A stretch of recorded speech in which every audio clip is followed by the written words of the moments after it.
Israel melancarkan serangan udara yang menghancurkan gedung pemerintahan Suriah di Damaskus pada Rabu 16 Juli 2025. Langkah ini disebut sebagai bentuk perlindungan terhadap kelompok minoritas Druze yang kini terlibat konflik dengan pemerintah Suriah. Namun, alasan intervensi Israel tak hanya soal solidaritas. Pemerintah Israel melihat konflik ini sebagai peluang untuk membendung pengaruh Iran dan Hizbullah yang kian kuat di wilayah perbatasan. Dikutip dari CNN, serangan udara itu menjadi sinyal peringatan bahwa Israel tidak akan membiarkan kawasan selatan Suriah menjadi pangkalan baru bagi musuh-musuhnya. Komunitas Druze di Israel memiliki peran penting secara sosial dan politik.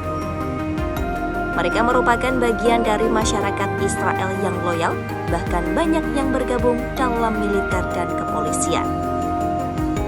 Oleh karena itu, saat kerabat mereka di Suriah terancam, muncul tekanan dari dalam negeri untuk segera mengambil tindakan. Terlebih, di dataran tinggi Golan, wilayah yang direbut Israel dari Suriah pada 1967, masih ada sekitar 20.000 warga Druze yang mempertahankan identitas Suriah mereka di sana. Pada akhirnya, isu perlindungan terhadap Druze menjadi isu domestik di Israel yang syarat akan kepentingan politik. Secara militer, kawasan Suwayda strategis bagi Israel. Wilayah yang tak jauh dari perbatasan ini menjadi jalur pergerakan milisi Syiah yang didukung Iran. Jika kelompok Druze kalah, maka kemungkinan besar Iran dan Hizbullah akan memperkuat kehadiran mereka di Suwayda.